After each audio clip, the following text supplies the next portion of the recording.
Radhe Radhe everyone. Pacific wall में आप सभी का स्वागत है। फ्रेंड्स, आज की वीडियो में मैं आपको धर्मराज की कहानी सुनाऊंगी। कहानी सुनने के लिए सबसे पहले हम एक लोटा जल ले लेंगे और उसके बाद हम अपने हाथ में चीनी या चावल के दाने ले लेंगे। तो चीनी चावल के दाने हम हाथ में ले लेंगे। कभी भी कोई भी कथा खाली हाथ नहीं सुनी जाती है, तो आप चावल हाथ में लेके या चीनी हाथ में लेके या फूल हाथ में लेके भी धर्मराज की कहानी सुन सकते हैं। और देखिए, संक्रांत के दिन ये कहानी सुनना शुरू करते हैं। उसके बाद पूरा एक साल तक रोजाना सुबह स्नान करने के बाद हम धर्मराज की कहानी सुनते हैं। एक साल तक कहानी सुनने के बाद फिर इस कहानी का उद्यापन किया जाता है। तो उद्यापन कैसे करना है, इसका अलग से वीडियो चैनल पर आ चुका है। मैं उस वीडियो का लिंक आपको डिस्क्रिप्शन में दे दूंगी, आप उसे भी जरूर देखना। आज की वीडियो में मैं आपको धर्मराज की कहानी सुनाती हूँ। तो चलिए कहानी शुरू करते हैं। एक बार एक बूढ़ी माई थी। बूढ़ी माई पूजा पाठ बहुत करती थी। कुछ समय के बाद यम के दूत बूढ़ी माई को लेने आए। बूढ़ी माई यम के दूत के पीछे पीछे चल दी। रास्ते में गई तो एक बहुत भारी नदी दिखाई दी। बहुत तेज गति से बहती हुई नदी थी। यम के दूत ने बूढ़ी माई से पूछा, बूढ़ी माई गौदान की थी क्या? बूढ़ी माई ने जब ध्यान किया तो गौ माता वहां उपस्थित हो गई, क्योंकि बूढ़ी माई ने गाय दान की थी। अब बूढ़ी माई गाय की पूंछ पकड़ के नदी को पार कर गई। जब बूढ़ी माई आगे चली तो कुत्ते बूढ़ी माई को काटने लगे। बहुत सारे कुत्ते आके बूढ़ी माई को काटने लगे।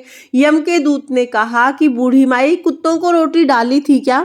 बूढ़ी माई ने जब ध्यान किया तो सारे कुत्ते चले गए, क्योंकि बूढ़ी माई रोजाना कुत्तों को रोटी डालती थी। आगे गई तो काले कौवे बूढ़ी माई के सिर में चोंच मारने लगे। तब यमदूत ने कहा कि बूढ़ी माई, ब्राह्मण की बेटी के सिर में तेल लगाया था क्या? बूढ़ी माई ने ब्राह्मण की बेटी को याद किया कि हाँ, तेल तो मैंने लगाया था। इतने में सारे जो कौवे थे वो वहां से उड़ गए और बूढ़ी माई आगे चली गई। बूढ़ी माई आगे चली तो पैरों में कांटे चुभने लगे। तब यमदूत ने कहा कि बूढ़ी माई, चप्पल दान की थी क्या? बूढ़ी माई ने जब ध्यान किया तो बूढ़ी माई के पैरों में चप्पल आ गई। इसी तरह से रास्ते से जाते हुए यमदूत बूढ़ी माई को चित्रगुप्त के पास ले गए। चित्रगुप्त जी बोले, हे यमदूत, आप ये किसे लेके आए हो? तब यमदूत ने कहा कि महाराज, मैं इस बूढ़ी माई को लेके आया हूँ। बूढ़ी माई ने दान पुण्य तो बहुत किया है, परंतु धर्मराज जी के लिए कुछ नहीं किया, इसीलिए आगे के द्वार बंद है। बूढ़ी माई बोली कि आप मुझे 7 दिन के लिए धरती पर वापिस भेज दो। मैं धर्मराज की कहानी सुन के उद्यापन करके फिर वापिस आ जाऊंगी। बूढ़ी माई की प्रार्थना सुन के उनको 7 दिन के लिए वापिस धरती पर भेज दिया। बूढ़ी माई धरती पर वापिस आ गई। अब बूढ़ी माई को देख के गांव के सब लोग डर गए। सबको लगा कि भूत आ गया, भूत आ गया। सब इधर उधर भागने लगे। बूढ़ी माई जब अपने घर गई तो बूढ़ी माई के बहू बेटा भी डर गए, दरवाजा नहीं खोल रहे थे। बूढ़ी माई ने उन्हें समझाया कि मैं भूत नहीं हूँ, मैं तुम्हारी माँ हूँ। मैं 7 दिन के लिए धर्मराज की कहानी सुनने के लिए आई हूँ। धर्मराज की कहानी सुनकर उद्यापन करके मैं वापस चली जाऊंगी। ऐसा सुन के बहू बेटों ने दरवाजा खोल दिया। बेटे ने बूढ़ी माई के लिए धर्मराज की कहानी सुनने और उद्यापन करने का सारा सामान ला दिया, लेकिन कहानी का हुकारा नहीं भरा। अब बूढ़ी माई कहानी सुनती, लेकिन बहू बेटे बूढ़ी माई की कहानी का हुकारा नहीं भरते। इसलिए बूढ़ी माई पड़ोसन के पास चली गई।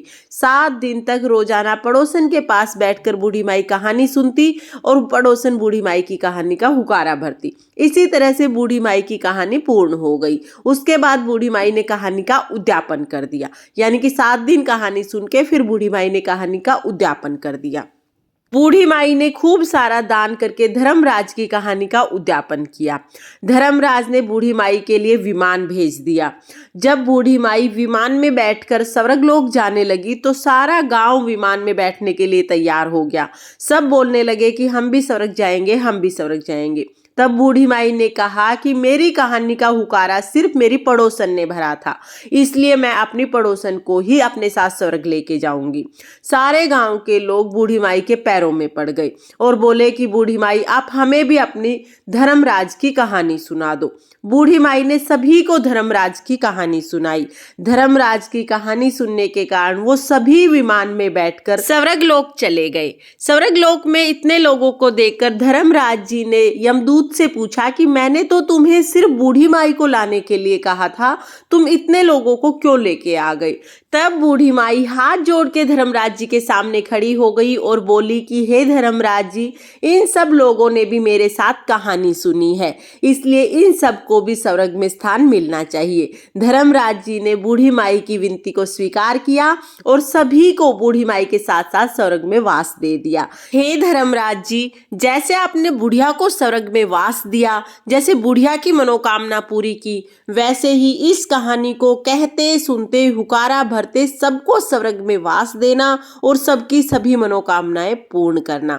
धर्मराज जी की जय। ये थी धर्मराज की कहानी। कहानी सुनने के बाद जो चावल चीनी के दाने हमने हाथ में लिए हैं वो हम जल के लोटे में डाल देंगे और फिर ये जल हम सूर्य देवता को अर्घ दे देंगे। इस तरह से हमारी धर्मराज की कहानी पूर्ण हो जाएगी। तो ये थी धर्मराज की कहानी जो मैंने आपको सुनाई। फ्रेंड्स, 1 साल तक प्रतिदिन हमें सुबह स्नान करने के बाद ये कहानी सुननी होती है और 1 साल के बाद अगली सकरात को हमें इसका उद्यापन करना होता है। तो उद्यापन का वीडियो आपको अलग से चैनल पर मिल जाएगा, उसे आप एक बार जरूर देख लेना। अगर ये वीडियो आपको पसंद आया हो और अगर ये वीडियो आपके लिए यूजफुल हो तो प्लीज वीडियो को लाइक कर देना और अपने फैमिली फ्रेंड्स के साथ शेयर जरूर करना, क्योंकि हो सकता है कि उन्हें भी धर्मराज की कहानी सुननी हो, जिससे कि इस कहानी के बारे में ज्यादा से ज्यादा लोगों को पता चले। तो फिर मिलते हैं किसी और वीडियो के साथ, तब तक के लिए जय श्री कृष्णा, राधे।